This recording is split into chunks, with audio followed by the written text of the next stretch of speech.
Latina en New York. Ya que eres hija de un indio, en la sierra es un rock and roll, y en París un charanguito.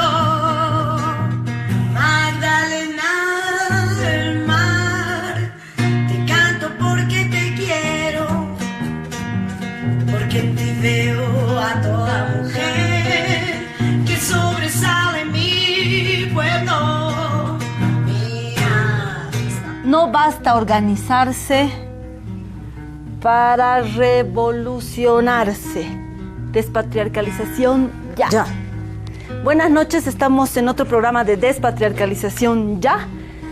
Esta noche, ya que es el mes de agosto, mes de la Pacha, mes del viento, vamos a hablar de las responsabilidades políticas, de cuál es la responsabilidad de las organizaciones y los movimientos sociales en un proceso revolucionario.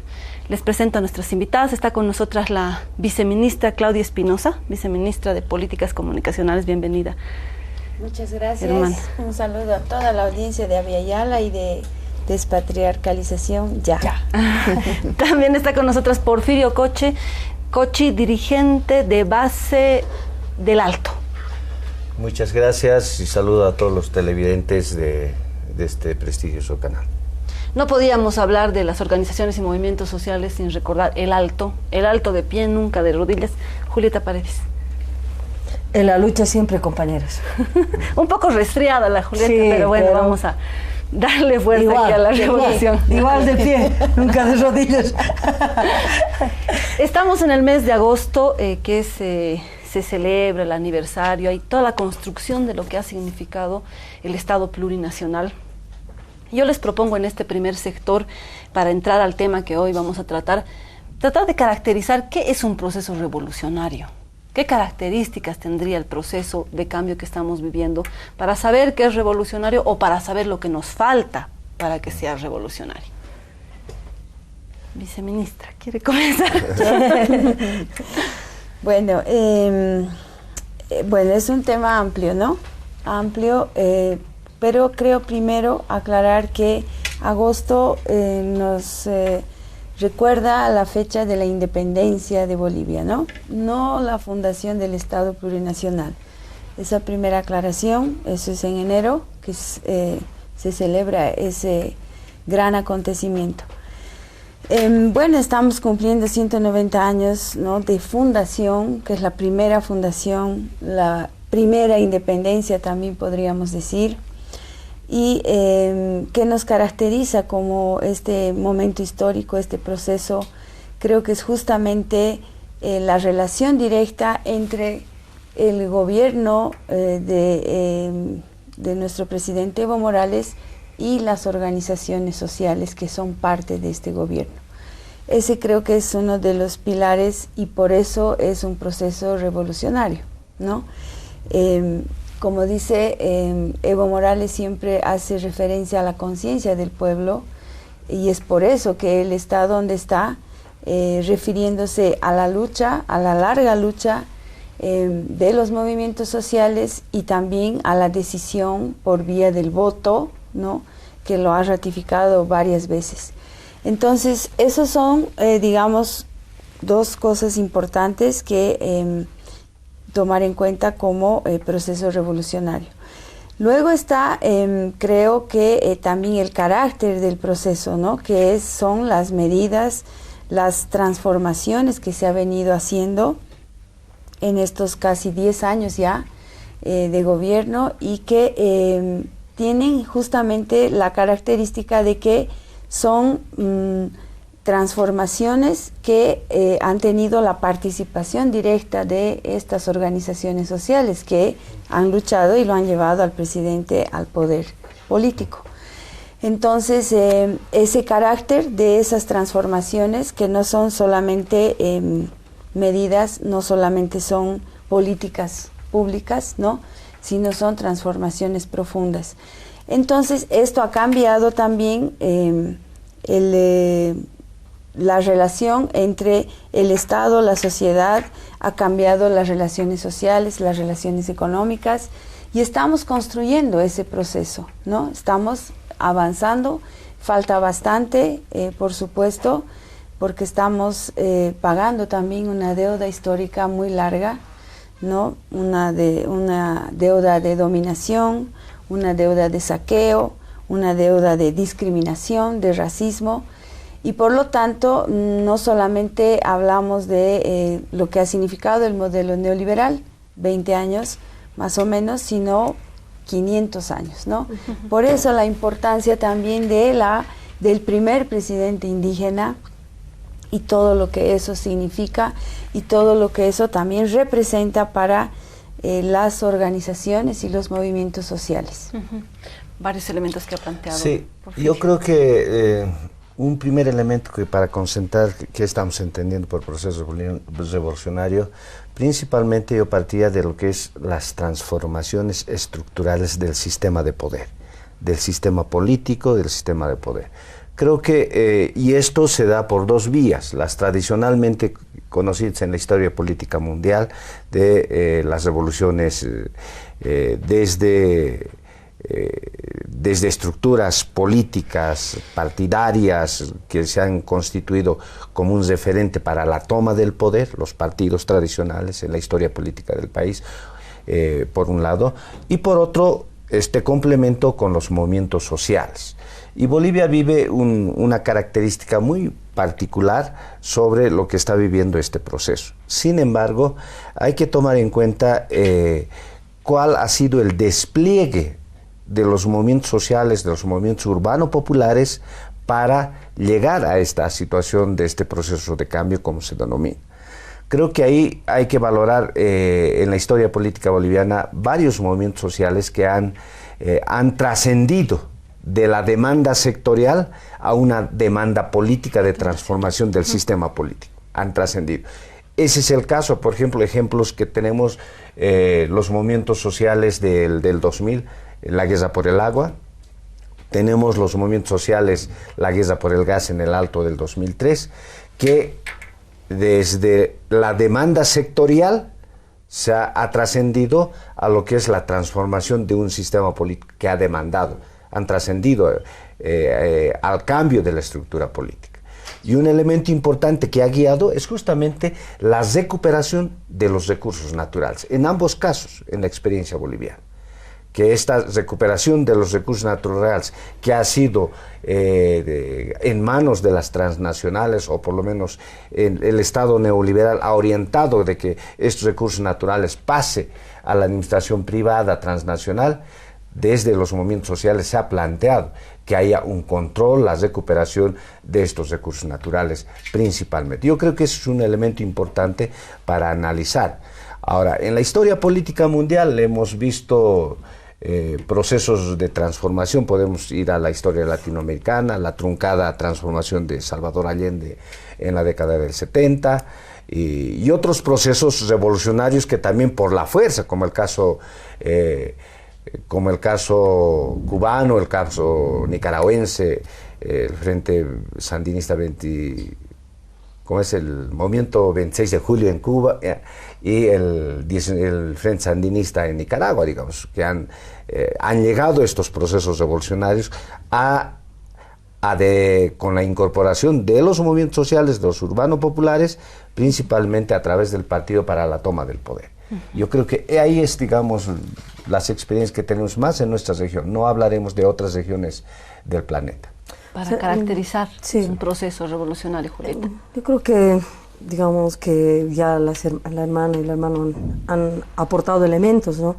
Yo quisiera hablar de ese carácter que decía un poco Porfirio del despliegue, ¿no? Creo que es más atrás. Creo que Túpac Katari y Bartolina Sisa ya plantean un proyecto de país, ¿no? O sea, ya un proyecto de vida, no solamente era para los indios. Creo que ahí en el 1781, antes de la Revolución Francesa, sí, ya desde estos territorios las abuelas y los abuelos ya estaban planteando un planteamiento de país que no solo era solamente, que liberaba a las y los indígenas, nuestros abuelos, pero no solo era para ellas y ellos, era inclusive una relación de construcción antimonárquica, ¿no? Anticolonial. De acuerdo que, digamos, para que un proceso sea revolucionario es imprescindible quienes lo llevan, ¿no? Es importante, sujeto histórico, que se decía, ¿no? Los sujetos revolucionarios, las sujetas en este caso también, que siempre son el sujeto, se habla, ¿no? Es importante es el carácter indígena, el carácter popular de los movimientos sociales, es importante eso. Pero lo más importante a mí me parece del proceso revolucionario, porque no estamos logrando concretar, digamos, muchos elementos. ¿Pero por qué no lo logramos? Porque es un proceso, pues no es de la noche a la mañana, no es varita mágica. Pero creo que lo que muestra el termómetro revolucionario es la capacidad que en cada momento nos vamos dando cuenta que las cosas no son suficientes. Que había sido que era esto, pero no era solamente esto, sino al concluir, digamos, la nacionalización de los hidrocarburos, o recuperar en parte los hidrocarburos, nos damos cuenta que no había sido eso suficiente, que necesitamos hacer un proyecto en qué vamos a utilizar, cómo lo vamos a repartir, de qué manera, cómo se va a invertir. No había sido solo eso, había sido también la minería. Y ahora estamos en esa discusión. No había sido suficiente. Es necesario también generar una forma de cómo desarrollarse nuestra educación. No había sido suficiente, ¿no? Decir anticolonial, sino también habíamos descubierto que tiene que ser despatriarcalizador. Entonces, creo que el hecho mismo de que vamos descubriendo en la medida de los avances que vamos teniendo, de las chacreadas también que tenemos, vamos entendiendo que es un proyecto de país y que en medio necesitamos hacer propuestas, necesitamos decir cómo, porque ahí estoy de acuerdo, o sea, no es solamente el gobierno, es las organizaciones sociales, los movimientos sociales que deben generar propuestas para que el gobierno las haga. Uh-huh. ¿Cuáles son los elementos para que un proceso de cambio sea revolucionario? Estamos discutiendo sobre eso. La constitución misma del poder, que es lo que se ha planteado esta noche, está el gobierno, están las organizaciones sociales, las transformaciones que se van haciendo, el pasar de un proyecto sectorial a un proyecto nacional. En el próximo sector les propongo discutir si es así un proceso revolucionario, ¿cuál es el rol de las organizaciones sociales? Volvemos en el próximo sector.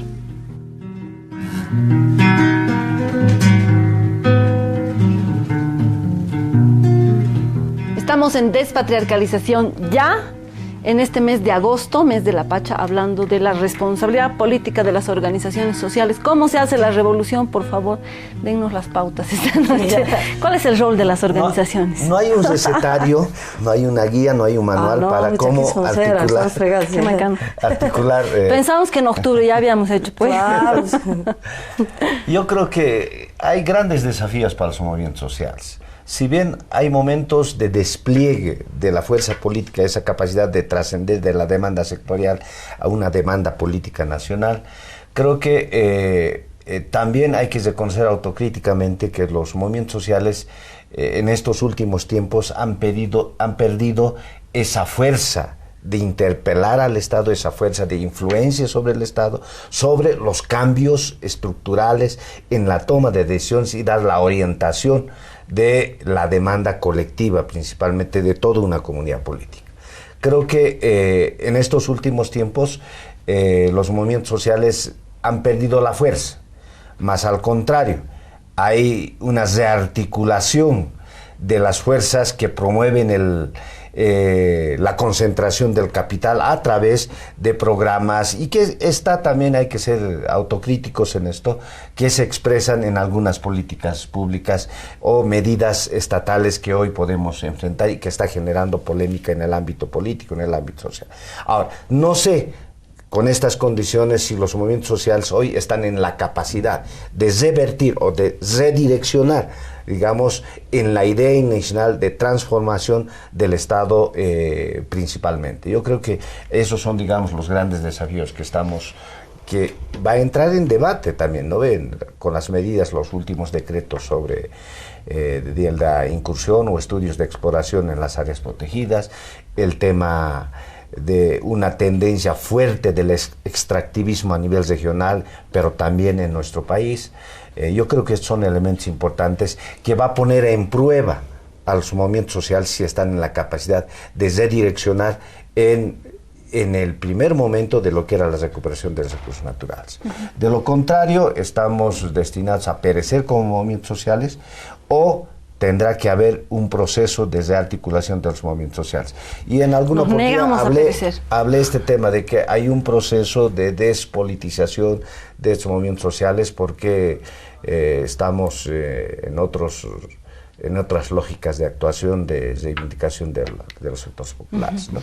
Viceministra, ¿pereceremos? Yo no creo. No, yo jamás creo que eso va a pasar, mucho menos de parte de las organizaciones sociales. A ver, no movimientos sociales, ¿no? Hablamos de las organizaciones sociales, vida orgánica, etcétera, etcétera. Ya, perfecto. Entonces, creo que a lo largo de nuestra historia tenemos varios ejemplos de los diferentes roles, entre comillas, que han jugado las organizaciones, los líderes, ¿no? Las colectividades, desde Bartolina hasta pasando por todos las insurrecciones que hemos vivido en nuestro país. Y en este momento, más bien, yo planteo que es otro el rol de las organizaciones, por supuesto, pero creo que aquí estamos un poquito invisibilizando más bien lo que están haciendo las organizaciones en este momento. Porque yo decía, uno de los elementos que caracteriza este proceso revolucionario es justamente su raíz con las organizaciones sociales. El presidente Evo no gobierna solo, no gobierna con el vicepresidente o con su gabinete y se acabó. El presidente está permanentemente en reuniones con el Pacto de Unidad, con la Central Obrera, justamente discutiendo, debatiendo la agenda política, la agenda social, las políticas públicas, las normas inclusive, ¿no? Entonces, si decimos que en ese momento han perdido el rol, que están despolitizadas, me parece que es desconocer un carácter que es esencial en nuestro país y que es justamente que las organizaciones son las más politizadas, creo, de la región. O sea, nuestro país es sumamente politizado, desde las organizaciones sociales, las clases medias también son súper politizadas, la oligarquía es politizada, ¿no?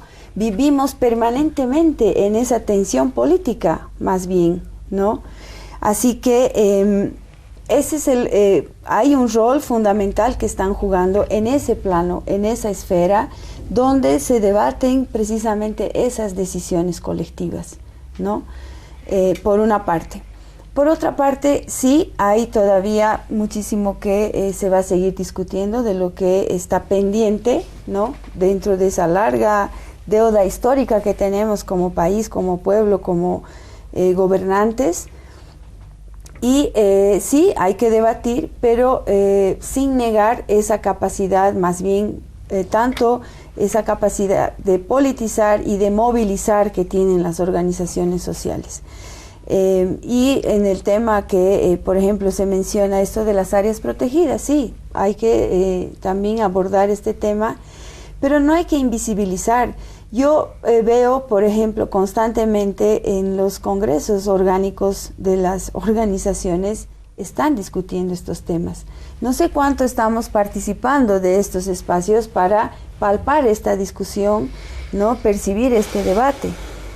Al venir ahora justo al canal veía una noticia que es espantosa. Dice, 2 niños acaban de ser hospitalizados en Cochabamba, desnutrición crónica del TIPNIS. Los acaban de sacar del TIPNIS, ¿no? Con desnutrición crónica. Entonces, ese es el debate, ¿no ve? ¿Qué vamos a debatir?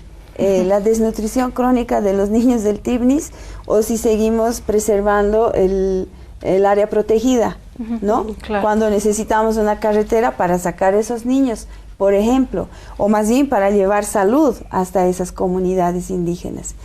Por ejemplo, eso, ¿no? Entonces, mencionaba nada más los espacios y los congresos y los ampliados, porque ahí también se está desarrollando un debate interesante sobre estos temas, donde hoy en día, ¿qué están las organizaciones fiscalizando por su parte? Por ejemplo, es la gestión desde los municipios, desde sus municipios, ¿no? Y están evaluando, cumplen o no cumple tal alcalde que hace, que ha hecho, que no ha hecho. ¿Hay corrupción? No hay corrupción, ¿no? Ese debate estamos viendo, o solo cuando vemos en la calle y cuando vemos manifestación o cuando vemos marcha decimos hay organizaciones sociales. Claro. ¿No? Sí, o sea, yo creo que seríamos injustos en decir que no pasa nada. No creo que sea tampoco esa la posición nuestra, ¿no? De decir que no pasa nada. Yo creo que nos estamos enfrentando, que es sui generis, pues, o sea, nunca ha pasado que el gobierno se ha puesto por las organizaciones sociales, o sea, nunca en nuestra historia pues ha pasado eso. Entonces estamos aprendiendo también cómo se hace eso, ¿no? Y entonces, descartando que el gobierno es un gobierno al que se lo ha puesto por el voto popular, pero no solo por la cuestión electoral, porque muchas veces ya hemos descubierto que las elecciones también pueden jugar en contra nuestra, y que, bueno, es más bien la voluntad popular que se ha expresado en el voto popular.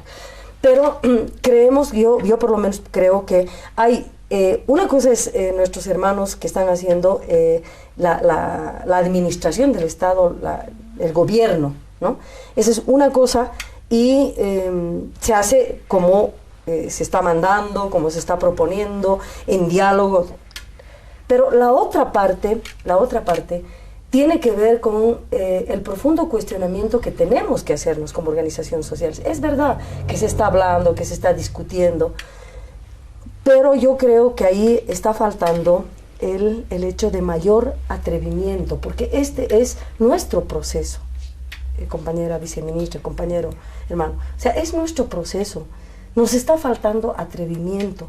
Todavía la colonia, el colonialismo en nuestras cabezas nos hace dudar que como organizaciones sociales podemos, por ejemplo, autocriticarnos.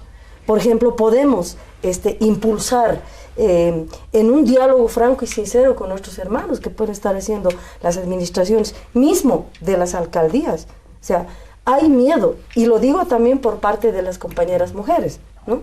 O sea, miedo al argumento, miedo al planteamiento, digamos, técnico, ¿no? A la especialidad. O sea, todavía nos hace tener miedo el Estado como administración, como autogobierno, como gobernabilidad también, lo que significa la derecha. O sea, yo creo que nos está faltando un poco más de atrevimiento como organizaciones sociales. A mí me gustaría poner un tema para, antes de irnos al próximo sector, que es este atrevimiento que tú estás planteando, Julieta. Hemos estado en el último encuentro de movimientos populares que ha habido en Santa Cruz cuando llegó el Papa. Hemos estado en la cumbre antiimperialista, el G77. Es decir, venimos de los encuentros, la discusión con las organizaciones sociales, porque somos una organización social. Nuestro cuestionamiento ahí es necesaria la fiscalización, sí, es necesaria la discusión sobre la gestión pública, las políticas públicas, sí, por supuesto, porque esa es la característica revolucionaria de este gobierno, concuerdo, pero ¿quién y en qué momento pensamos el proyecto máximo? ¿Quién nutre al vivir bien? ¿Quién nutre la idea de comunidad? ¿Quién nutre finalmente o profundiza la idea de Estado plurinacional? ¿Este es el proyecto final o es la comunidad o hacia dónde vamos? ¿Quién plantea realmente los cambios estructurales? En Santa Cruz, y este es un asunto regional, en Santa Cruz discutíamos techo, tierra, trabajo, ¿no? Y a veces sentíamos las organizaciones sociales que estábamos discutiendo con el Ministerio de Trabajo, porque era un asunto institucional. ¿En qué momento cuestionamos quiénes tienen quiénes acumulan la tierra, la propiedad, las constructoras? No era esa discusión. La discusión era si las casas tienen que ser más chiquitas, con ventanas más grandes, con parque, sin parque. Esa no es la discusión antiestructural revolucionaria, ¿no? Entonces, la pregunta ¿es necesario hacer la gestión? ¿No? Pero ¿quién plantea el proyecto máximo? Y un elemento más ahí, por ejemplo, el pacto de unidad como un pacto que se hace para defender el proceso de cambio, y el CONALCAM, que pareciera más bien una pata administrativa del Estado. ¿Dónde nos definimos las organizaciones sociales? Volvemos en el próximo sector.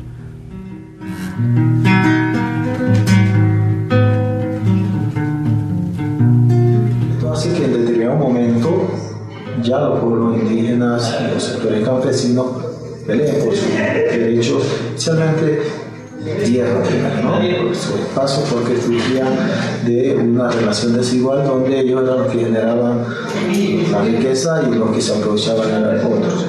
Caso Beni, por dar un ejemplo, pueblos indígenas del Beni fueron protagonistas de la Marcha 90. Estamos hablando de la Marcha 90 desde mi punto de vista, que fue la que dio el inicio a esto que ahora conocemos como proceso de cambio, donde se pelea primero, se pelea por las tierras, se pelea por su derecho a la autodeterminación, ahora lo que tenemos reconocido en el Estado plurinacional como las autonomías.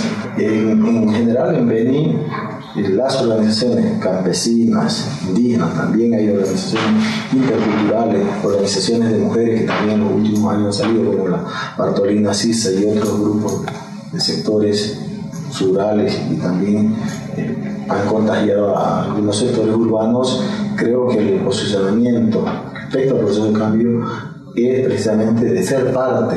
Antes ellos lo miraban desde un principio algunos como si fuera ajeno a ellos, como si ahora muchos de ellos se sienten parte, y por eso la mayoría de las organizaciones indígenas en el último tiempo se sienten parte del proceso y le empujan de alguna u otra manera. Bando tenía una estructura, si se quiere, social, vinculada al tema de la existencia de grandes extensiones de tierra en manos de pocas familias, ¿no? Tal vez el elemento más visible de la colonización es una institución que se llama el habilito.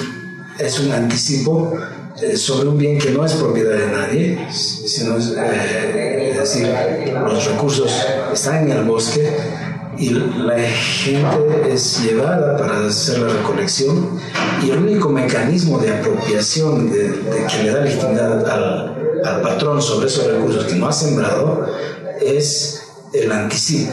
En una sociedad industrial el salario es una retribución al trabajo. Aquí, como venía el anticipo primero, el trabajo es una retribución al pago, ¿no? En la lógica, en el imaginario económico, social de esta economía, y ahí los patrones manejaban ideológicamente el tema de que yo te hago un favor de llevarte para que trabajes, te hago el favor de darte anticipo, y lo menos que puedes hacer es devolverme el producto, ¿no? Cuando en realidad era un negocio que implicaba endeudamiento permanente, porque el trabajador siempre terminaba endeudado. Entonces, todo un mecanismo de sujeción de la mano de obra, todo un mecanismo de explotación que creó un régimen medio feudal. Pero eso ha cambiado, está cambiando, y ahora cada vez menos es importante el habilito. Como en el resto del país, los movimientos sociales han tenido un rol muy protagónico en el proceso de cambio. Es decir, el proceso de cambio, de alguna manera, es una expresión de los movimientos sociales. En este momento hay un cierto proceso de burocratización, si quieres, de las organizaciones sociales, porque hay más dirigentes en puestos públicos, más cercanía de las organizaciones sociales con la gestión pública también. El proceso de cambio yo creo que no es el resultado electoral. Eso simplemente es un indicador de fuerzas. El proceso de cambio yo creo que está muy relacionado a la vida cotidiana de la gente, ¿no? De ser una sociedad, como digo, casi anclada en una realidad medio feudal que había. Ahora tú ves comunidades con servicios básicos, ves caminos, ves derechos en proceso de cumplirse. Estamos lejos todavía de decir cuándo se cumplen todos los derechos. Y yo creo que por ahí falta en general el trabajo, y ahí el rol de las organizaciones sociales es muy importante, ¿no? Es decir, que haya equidad también, que los beneficios lleguen a todos, lleguen a los indígenas, lleguen a las mujeres, ¿no? Que no signifique que hay más desarrollo, pero no ha cambiado la situación de violencia, no ha cambiado las oportunidades de las mujeres, o que simplemente ha aumentado el trabajo para ellas, ¿no? Es decir, yo creo que ahí es donde está haciendo falta avanzar. Estamos en Despatriarcalización Ya, discutiendo sobre los movimientos sociales. Todo este mes de agosto discutimos sobre las organizaciones, los movimientos sociales, la revolución. Acabamos de ver la nota sobre las organizaciones sociales en el Oriente, el Beni, Santa Cruz. Y efectivamente, como decía el compañero, las condiciones históricas, el camino histórico que han hecho las organizaciones es distinta, ¿no? Todo el asunto del patronaje, el no tener la tierra, plantea a las organizaciones en distintas condiciones hoy, pero ambas frente a la responsabilidad de hacer la revolución. Viceministra. A ver, yo creo que no, decían hace un momento, bueno, tenemos, ¿no?, como referentes, digamos, de las organizaciones del Pacto de Unidad, la Central Obrera, con diferentes, cada quien con su especificidad, y con ALCAM y las regionales, etcétera. Yo creo que no es un tema de cuántos nombres más hay, ¿no? En realidad, si se fijan, cada determinada época hemos creado diferentes espacios de acuerdo a la necesidad política que ha habido, ¿no? Entonces, no creo que sea un tema de si esta es más o menos, pero tampoco ninguna de estas, digamos, instancias orgánicas tienen un rol administrativo, ¿no? Para nada. Son instancias de decisión política colectiva, ¿no?, de articulación política entre las organizaciones sociales. Y creo que todas son válidas, ¿no? Todas son válidas.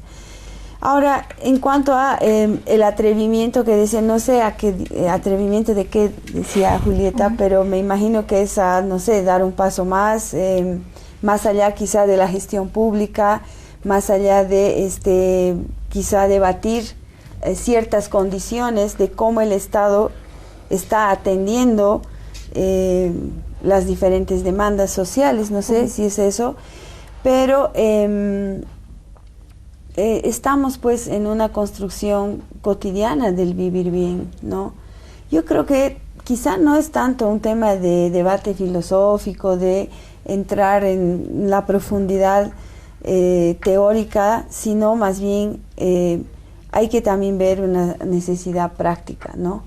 Porque las organizaciones representan pues a un pueblo, representan a diferentes sectores concretos que tienen demandas concretas, ¿no?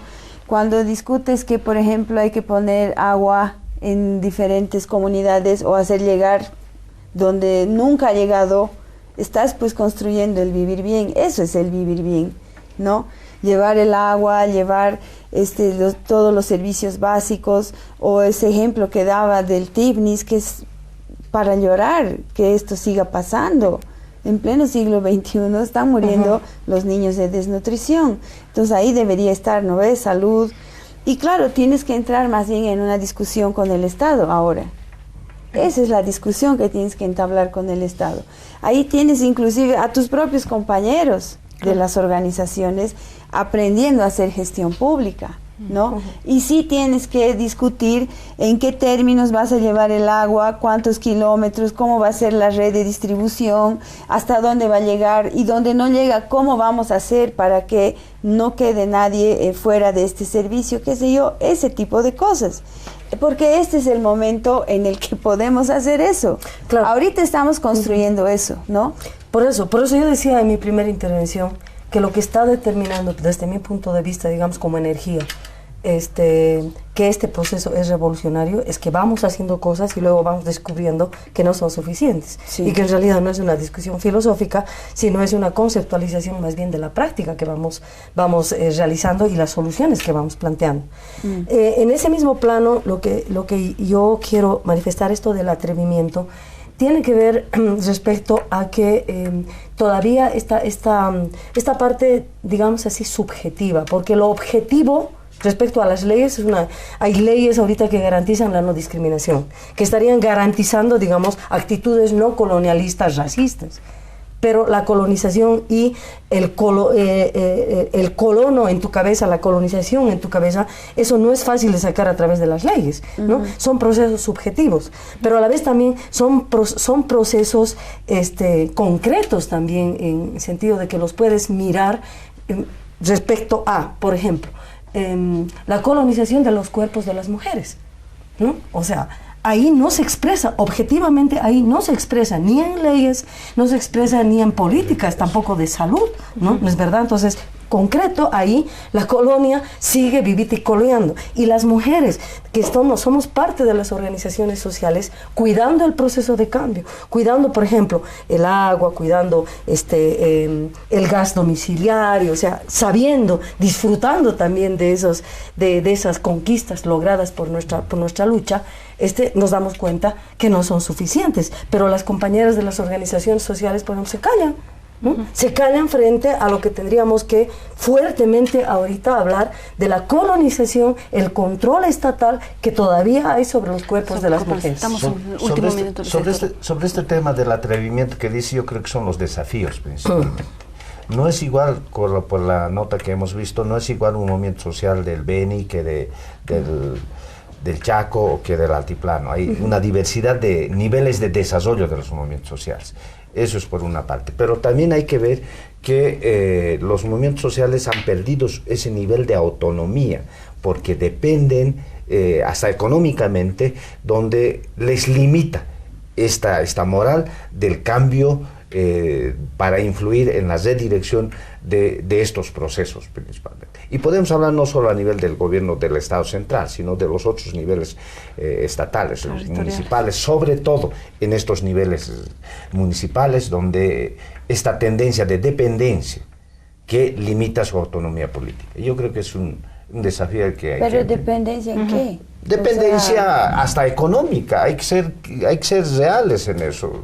En la práctica se puede ver eso. No solo son los proyectos que ejecutan, digamos, las organizaciones sociales.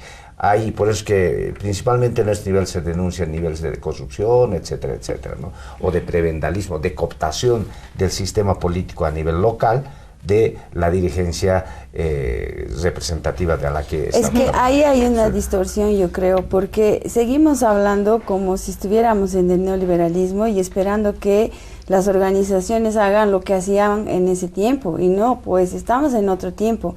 ¿Qué cosa es pues cooptar? ¿Cómo vamos a hablar de cooptar? ¿Qué significa cooptar?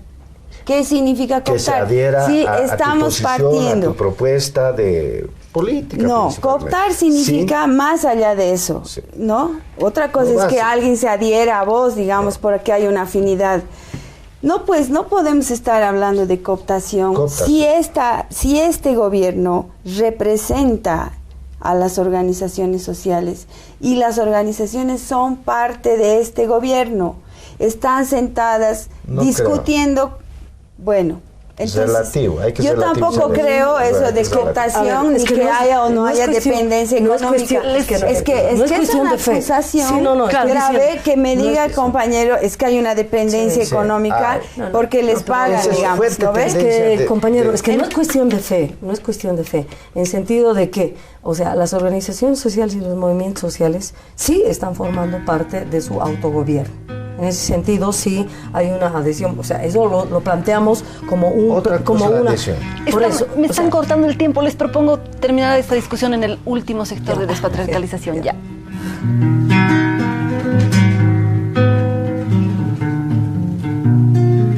Despatriarcalización, ya el rol de las organizaciones, los movimientos sociales en un proceso revolucionario, Julieta. Sí, o sea, yo no utilizaría tampoco, compañero, la palabra cooptación. Mira, yo lo que veo más bien es un entrismo de la derecha, visto que el proceso de cambio se ha afirmado en todos los... O sea, hemos derrotado a la derecha. La derecha no tiene discurso, no tiene propuesta, no tiene organizaciones, están desbandadas. Lo que van haciendo más bien es reciclar. Ahí sí la derecha coopta o pretende cooptar, ha pretendido cooptar inclusive la palabra proceso de cambio, ¿no es verdad? Y que pretender apropiárselo, pero no lo ha podido hacer. Entonces yo creo que más bien hay una política de entrismo hacia las organizaciones sociales, una política de seducción, que era la parte que yo estaba diciendo, el poco atrevimiento, el no trabajar lo subjetivo también que implica este proceso revolucionario, así significa que nos vamos quedando a merced de colonialismos, de machismos, de un patriarcado que no deja de actuar y que más bien está comiendo las esperanzas a nivel personal, por ejemplo. Entonces, en ese sentido, yo creo que en los municipios y también en los distintos gobiernos o estados las regiones, lo que podemos observar es que hay unas organizaciones sociales que tienen todo un planteamiento político de asumir las tareas regionales, pero que se quedan cortas al momento de la exigencia. Porque no hay un autogobierno. Porque no, porque... Tú planteabas un autogobierno. Porque no hay la práctica, digamos así, también subjetiva del autogobierno, que implica los elementos de la autonomía política, que no son en términos de lo que, yo discrepo de lo que dices, no son en términos de que, claro, el MAS se les está manejando. Si el MAS, por lo menos yo no soy masista, no soy del MAS, aunque todo no importa, pero soy del proceso de cambio. Entonces, el MAS implica y expresa las discusiones políticas que se dan en las organizaciones sociales. Y eso no lo podemos negar. Entonces, eso es relativo, Julieta. Eso es relativo. No es tanto así. Porque en el tema del debate, la discusión que dices, que me gustaría que sea así como dices, yo quiero concluir con una cosita más. Se expresa. Sí. Lo que viene de vuelta, y ahí sí es mi posición, ahí sí creo que dentro del MAS como estructura, por eso no soy del MAS, hay una pugna porque se convierta en un partido. El MAS no es un partido, son las organizaciones sociales que van generando un movimiento social, ¿no? Que pretenden hacerlo. Pero dentro del MAS hay sectores, e inclusive hay gente de derecha que ha entrado dentro del MAS, porque no es solamente aquí en La Paz, que pugna porque el MAS se convierta en un partido, y ahí sí hay una línea, hay una adhesión, y ahí sí no son las organizaciones sociales las que van a ir diciendo. Pero en este momento no creo que eso sea, esta es una pugna y una disputa. No creo que se haya cooptado. ¿Quiénes dirigen un proyecto político? ¿Los movimientos sociales están en la capacidad de generar un programa, un proyecto político, o son los operadores políticos quienes definen la dirección de que va a asumir el Estado? Yo creo que ahí hay que ir cuestionando, porque lo que dices anteriormente es lo ideal, que este debate, esta construcción, este diálogo se haga a nivel de las organizaciones sociales para influir en las decisiones estatales. Por eso hay una ruptura en esta de la articulación que decimos, hay una ruptura entre lo que es el debate de la comunidad política con la representación política de la dirigencia y su articulación en el Estado. Ahí está la ruptura. Justamente estos son los elementos que se cuestiona.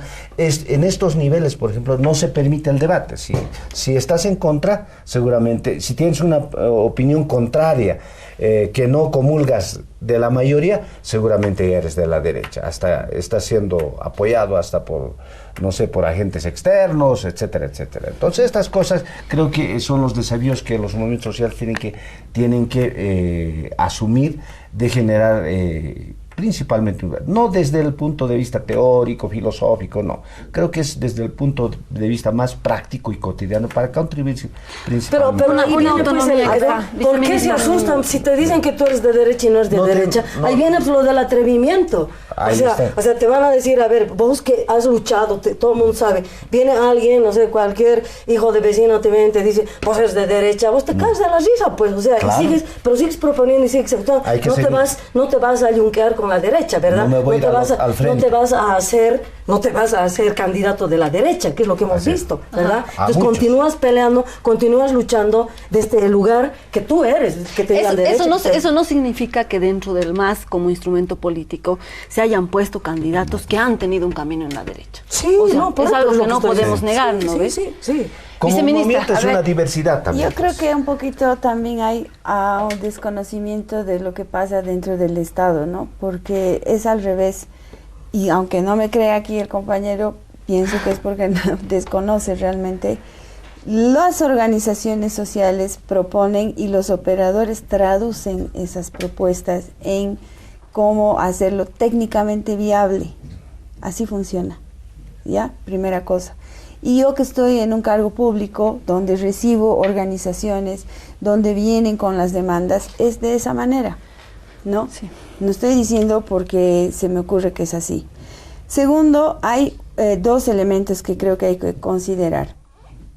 Pese a estos casi 10 años, pese a la construcción que se ha hecho, y no solo porque cada día descubrimos que hay muchísimo más que falta, sino vivimos bajo una amenaza permanente de diferentes sectores que siguen representando, ¿no?, intereses contrarios a nuestro pueblo. Eso es una amenaza permanente, no es un fantasma. Se materializa cada tanto. Han visto lo que ha pasado con Concipo, han visto lo que está pasando con este cónsul de Chile, ¿no ve? Y la derecha, justamente. Entonces, frente a esta amenaza constante, permanente, ¿no? ¿Cuál es, digamos, el accionar político como gobierno articulado a las organizaciones sociales? Hay que, pues, el MAS no es un partido, y como siempre se ha dicho desde el movimiento en general, las organizaciones sociales son, pues, esa es la vitalidad, la energía de este proceso, ¿no? El MAS como partido, ¿no? Entonces hay la necesidad de cuidar, de preservar e incluso de expandirnos, porque si no, ¿cómo garantizas este proceso? ¿No? Esa es otra forma de entender que la simple afirmación es que la derecha se está metiendo en nuestras organizaciones. Es que esta era del MIR, entonces ya no, aquí no. No, también tenemos que ver el otro lado de ese accionar político. Es por eso que también se ve mucha gente, evidentemente, decimos los reciclados, ¿no ve?, dentro de nuestras organizaciones. ¿Y cuál es nuestra capacidad, no, como parte de esas organizaciones, de precisamente convencer de este modelo que estamos construyendo a un, no sé, pues, mirista, denista, etcétera, NFRista? ¿Qué vamos a hacer si nos cerramos, si nos encerramos entre nosotros, los que nos conocemos, los luchadores de toda la vida, que nos creemos los paladines de la lucha social y revolucionaria? ¿No ve? ¿El resto qué? O sea, ¿cómo nos imaginamos entonces ese modelo de país? Pero, hermana, ¿cómo nos imaginamos derecha, ¿no?, un líder como el que tenemos ahora, ¿no?, gobernando para todos? Sí, pero hay una diferencia, Claudia. Compañera, hay una diferencia. O sea, una cosa es como pueblo, digamos, en mi barrio o en mi sindicato, ¿no? Los que eran MNRistas, ¿no? Que, claro, o sea, una cosa es hablar de pueblo a pueblo. Otra cosa, ¿no?, es Tuto Quiroga. Otra cosa es Tuto Quiroga. Otra cosa es los empresarios de la CAO discutiendo sobre la soberanía alimentaria de nuestro pueblo en Santa Cruz. O sea, yo creo que hay límites. O sea, por supuesto que queremos que todo nuestro pueblo pueda entender este proceso de cambio, y necesitamos a obreras, a obreros, a compañeros, a hermanos, hermanas. O sea, una cosa es discutir como pueblo en mi barrio, en mi sindicato, en mi AILU, en mi junta vecinal. O sea, una cosa es discutir con hermanos y hermanos que otrora estuvieron con el CONDEPA, con el MI, con el FR, tienen colección de carnets y de poleras. O sea, ese es nuestro pueblo, y ya. O sea, qué bien, qué lindo hacer el trabajo político. Pero otra cosa es que los líderes, los empresarios, los dueños de los medios de producción, ¿no?, y los ideólogos de la derecha estén apareciendo vía jóvenes, vía empresarios privados o vía discutir, por ejemplo, hermana, ¿cómo me explicas o cómo nos explicas? Porque tú no eres la responsable, digamos, pero es una parte más. Lo que se ha Estamos en el último minuto ¿qué del tenía programa que hacer la CAO ahí discutiendo soberanía alimentaria con la CSUCB? Estamos en el Ya, último es minuto. que yo te digo, viceministro. anda a ver entonces cómo está la proporción de la distribución de la tierra. Cómo ha avanzado esa proporción. Sí, se está en avanzando. la estructura de tenencia de la tierra. Se está avanzando, pero no respecto a los medios de producción. ¿Cuánto ha reducido en lo que estaba en manos de estos empresarios y cuánto hoy está en manos del Estado para redistribuir? Bueno, entonces hay que ver también esa composición material. Sí. No solo la formalidad de que sí, yo me estoy teniendo que sentar con un empresario latifundista, o sea, no, claro que no, ¿no es cierto? Entonces ahí partiremos. Yo no digo que Estamos en el último eche. minuto, Julieta. Pero hay condiciones Porfirio, para irnos. Yo creo que esa tendencia que tú expresas, el retorno del capital al Estado, el retorno del capital, y es ese es el desafío de los movimientos sociales, de cómo retornas a tu visión inicial de la lucha para transformar el poder. Este mes estamos en Despatriarcalización ya discutiendo sobre los movimientos sociales, nuestra invitación pública al CONALCAM, el Pacto de Unidad, las Hermanas de las Bartolinas, que esperamos tenerlas en el próximo programa, y es necesario en este proceso de cambio para que sea revolucionario, despatriarcalización ya. Eres latina en New York, ya que eres hija de un indio, en la sierra es un rock and roll, y en París un charanguito, Magdalena del mar, te canto porque te quiero, porque en ti veo a toda mujer.